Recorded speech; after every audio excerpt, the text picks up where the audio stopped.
혈우가족 여러분 안녕하세요. 잘 지내셨죠? 혈우사회의 다양한 이야기들을 깊게 파헤쳐보는 해모인사이드 시간이 돌아왔습니다.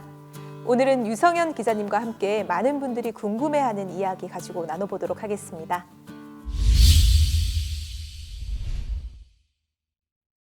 안녕하세요, 유 기자님. 네, 안녕하세요. 되게 오랜만에 뵙는 것 같아요. 네, 그러네요. 오늘은 어떤 주제로 이야기를 나눌까요?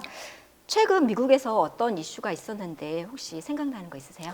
미국 하면 그 코로나 백신 소식도 있었고 대통령 선거도 있었죠. 네, 그렇습니다. 어떤 조직이든지 대표자를 선출하는 건 가장 신중하고 중요한 결정인데요. 혈우 사회도 이런 대표자를 뽑는 게 꽤 중요한 문제가 아닐 수 없습니다. 그럼요. 그럼 오늘은 혈우 사회의 그 선거에 대해서 알아보는 건가요? 네. 대표적으로 30년 가까이 혈우사회의 중심적인 역할을 해오고 있는 환자단체 코에메 선거를 중심으로 오늘 풀어보려고 합니다. 선거 방식을 들여다보려면 먼저 코에메의 조직 구성에 대해서 알아봐야 할 것 같은데요. 네, 코에메는 회장과 사무국 아래 전국 시도별 8개 지회로 세분되어 있고 각 지회마다 한 명의 지회장과 한 명의 대의원이 함께 활동하고 있습니다. 그 지난 기사를 보니까 서울 경기지회는 3명의 대의원이 있는 것 같던데요. 맞습니다. 수도권과 제주까지 포괄하는 서울 경기지회는 환자 숫자를 고려해 지회장 1인, 대의원 3인 체제로 운영됩니다. 그럼 각 지회 지회장과 대의원은 어떻게 뽑나요? 네, 지역마다 환자 가족들이 매월 또는 격월로 정기 모임을 하고 있는데요. 선거 시기가 되면 총회를 열어서 회원들의 직접 선거로 대표자를 선출하고 있습니다. 그 정관을 보니까 대의원은 임기가 2년, 지회장은 3년이네요. 지회장은 조금 더 전문성을 바탕으로 일하기 위한 것으로 보여집니다. 네, 그래서 지회장 임기 3년 차인 올해 말엔 모든 지회가 지회장 선거를 치르고 있고 내년에는 대의원 선거를 하게 되는 거죠. 그럼 연임도 가능한 건가요? 몇 년 전까지는 그런 제한이 없었는데 2017년에 정관 개정을 하면서 새로운 인물이 많이 발굴될 수 있도록 지회장은 한 사람이 최대 2번까지만 할 수 있도록 정했습니다. 대의원은 연임 제한이 없고요. 그 연임이든 쉬었다 다시 하든 지회장은 평생 2번까지만. 그래도 횟수 제한 없는 대의원직이 있으니까 오래도록 봉사할 수 있겠네요. 네, 특히 사람이 귀한 지역에서는 경험이 있는 분들이 최대한 오래 봉사할 수 있도록 여건을 마련하는 것도 중요하니까요. 후보 요건도 있나요? 물론 있죠. 주민등록상 해당 지역에 거주해야 하고 회비 납부 같은 회원 의무를 성실히 이행하고 있는 사람이어야 합니다. 잠깐, 여기서 문제 하나 드리자면 코에메 임원은 환자 본인만 할 수 있을까요? 아니면 가족도 할 수 있을까요? 기자님, 저도 해모뉴스 진행한 지가 반년인데 세계혈우연맹 총재도 환자 아버지가 계속 선출되시는 걸 보면 코에메도 가능하다고 생각합니다. 네, 정답입니다. 그런데 환자가 미성년자일 때에만 가족이 대신 임원에 나올 수 있고 가족은 대의원일지라도 1회에 한해서만 연임이 가능하다는 제한이 있습니다. 그렇군요. 성년이 된 환자는 본인이 직접 공동체에 참여할 수 있도록 독려하는 차원이겠네요. 임원이 되면 어떤 이점이 있나요? 딱히 개인적인 득이 있는 건 없고요.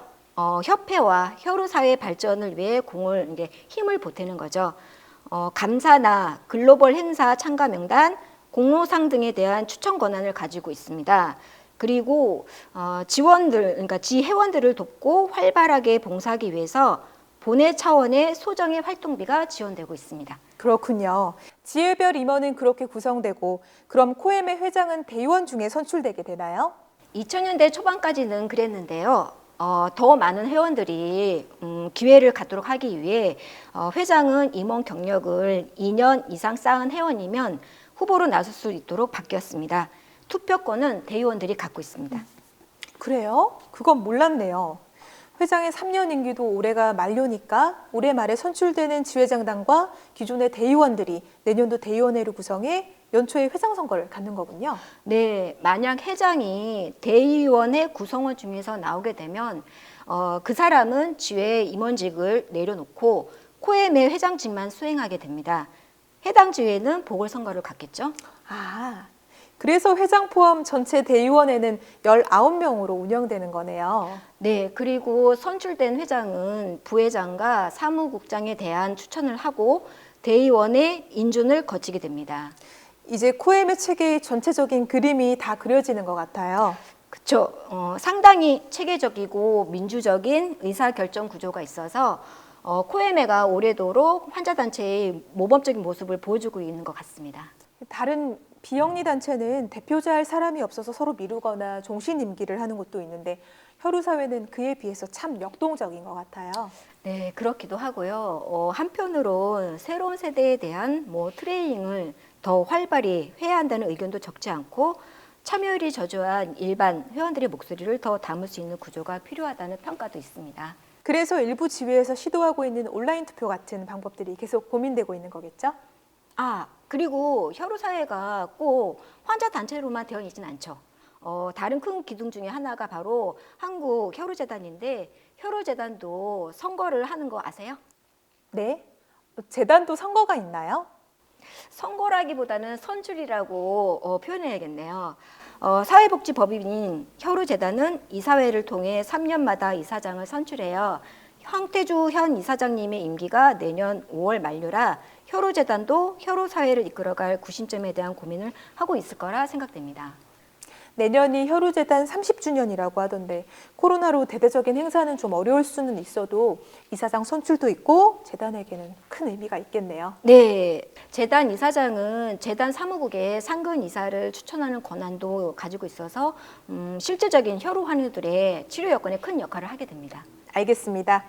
혈우병을 둘러싼 환경이 급변하고 있는 내년도에 코에메와 혈우재단의 얼굴이 어떻게 자리매김할지 또 어떤 목소리를 내게 될지 관심 있게 지켜봐야겠네요.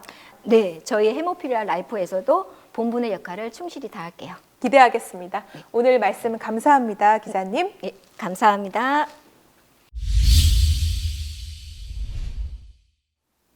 벌써 달력이 한 장밖에 남지 않았어요. 연말이라고 하는데 여느 때와는 많이 다른 것 같아요. 이맘때쯤이면 한 해를 뒤돌아보는 시간을 가져야 할 것 같은데 올해는 무엇을 했는지 딱히 생각이 나지 않네요. 코로나로 시작해서 코로나로 마무리 짓는 것 같아 그런가 봅니다. 어떤 일이 있어도 흐르는 시간은 변함없이 흘러가는가 봅니다. 이제 얼마 남지 않았지만 그래도 무엇인가 의미 있는 일을 남길 수 있는 시간은 충분할 것 같아요. 시청자분들의 기억에서 2020년이 코로나만 남지 않도록 특별한 이벤트를 남겨보시는 건 어떨까요? 지금까지 해모인사이드의 김도영이었습니다.